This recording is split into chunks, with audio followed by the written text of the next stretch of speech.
जब सरकार कोई चीज बेचती है तो हाईएस्ट बिडर जो सबसे ज्यादा ऑफर देता है पैसों की, उस ठेकेदार को बेच दिया जाता है। तो ये जो इलेक्शन है वो जो सबसे अच्छी बिड दी है, जिसने ज्यादा ऑफर की है, उसको बेच दिया गया है। मार्केट में बात 12 खरब रुपए की है। 12 खरब रुपए में सिंध की नशस्तें बेच दी गई हैं। इस सारी सूरत हाल पे जीडीए की कंसर्न्स का आपको पता है। कल हम जीडीएपी साहब वगैरह साईं की क़यादत में एक तारीखी धरना दे रहे हैं। सुबह 11 बजे बाईपास पे इंटरचेंज जो है जाम शुरू टोल प्लाजा से पहले कराची की सिंध से आते हुए। मगर बुनियादी बात यह है कि सिंध के लोगों को आप मैसेज क्या दे रहे हैं? वफाक क्या मैसेज दे रहा है? रियासत है पाकिस्तान, एक फेडरेशन है, 1940 की करारदाद उसकी बुनियाद है। सिंध, पंजाब, तमाम सूबों ने ऑप्ट किया है पाकिस्तान को कि हम मिलकर एक फेडरेशन में रहना चाह रहे हैं। उस फेडरेशन के एक कंपोनेंट को, सिंध को, आप ये मैसेज दे रहे हैं कि पाकिस्तान की पॉलिटिक्स का ताल्लुक फकत पंजाब से है, जहां पे नवाज लीग और पीटीआई के दरमियान जो मुकाबले हैं उसके आफ्टर शॉक्स और उसके नताइज की रोशनी में आपके बारे में तय किया जाएगा। यानी अगर 2018 में किसी को इक़्तिदार देना है तो भुगतना सिंध को होगा ताकि कंट्रोवर्शियल न बने असेंबली, और 2024 में किसी और को इक़्तिदार देना है तो नतीजा सिंध को भुगतना होगा कि असेंबली में किसी की हुकूमत बनवाने में मदद दी जाए। तो सिंध के लोगों को आप मैसेज क्या दे रहे हैं? पाकिस्तान का पार्लियामान, पाकिस्तान के तमाम इदारे, पाकिस्तान की अदलिया, ये बहुत क्लियर और वाज़ेह मैसेज है। और वो मैसेज क्या है कि आपकी कोई हैसियत नहीं।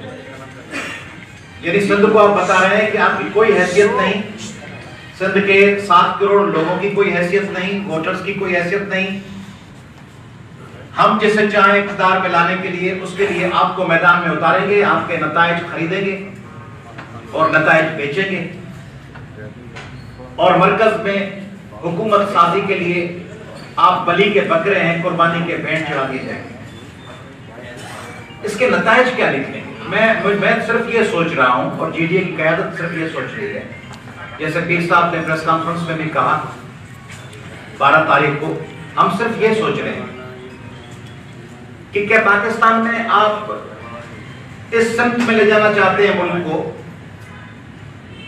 कि लोगों को कहें कि या तो आप पीपुल्स पार्टी के साथ जुड़ जाएं, सिंध के लोगों, सिंध के फ्यूडल्स, इलेक्टेबल्स, वडेरों, सरमायादारों, ब्यूरोक्रेट्स, रिटायर्ड जजेस, आप सब या पीपुल्स पार्टी के साथ जुड़ जाएं या वफाक की सियासत से लाताल्लुक हो जाएं। 2 रास्ते आप बता रहे हैं, या तो सियासत से लाताल्लुक हो, वफाकी सियासत से, और या अगर वफाकी सियासत करनी है तो जैसे पीपुल्स पार्टी कहे वैसे करें। और दूसरा मैसेज क्या दे रहे हैं सिंध के लोगों को कि बाकी 3 सूबों में हुकूमतें तब्दील होती रहेंगी, आपको हर दफा पुरानी चीजें नई बोतल में डालकर पेश की जाएंगी।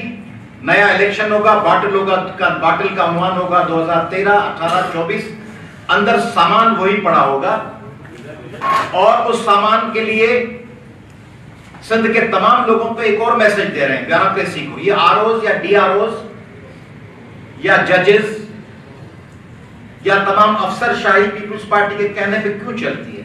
इसलिए कि उन्हें बताया गया है कि कम वोट में कुछ भी हो जाए, इक़्तिदार में यही रहने हैं। और एक और ढकोसले को इस इलेक्शन के नताइज ने एक्सपोज कर दिया है सिंध के लोग समझते हैं कि आप जो दिखावा करते हैं, दो दिखावे करते हैं आप लोग। एक दिखावा कि इलेक्शन से कबल जोड़ तोड़, नए इत्तेहाद, शफाफ होगी, जबरदस्त होगा, और आखिर में आके आप डील कर देते हैं। एक ये ढकोसला। दूसरा ढकोसला क्या है? वो ये है कि आप सिंध के लोगों को बताते हैं कि तुम कुछ भी कर लो, हम इनके साथ,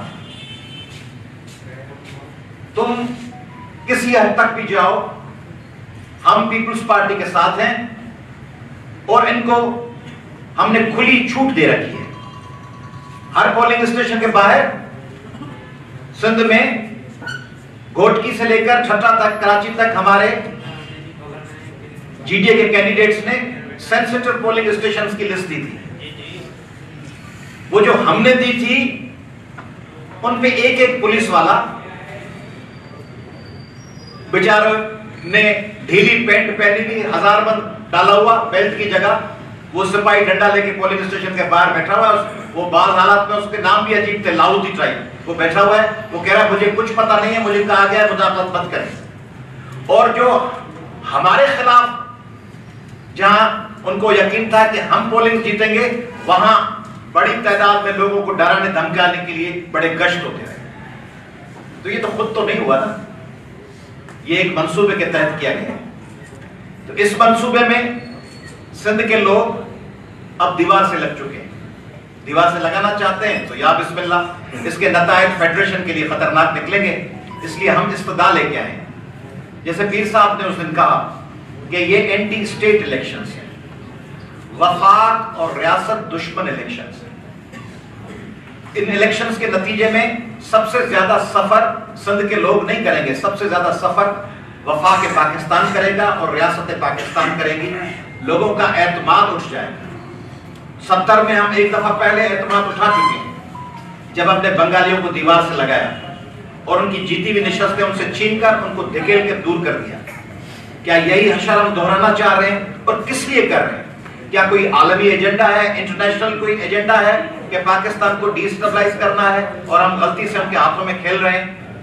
इन तमाम मामलों पर हम पाकिस्तान के मौके वतन लोगों को कह रहे हैं कि उस पर नजर रखें, और कल इंशाल्लाह एक कामयाब धरना होगा।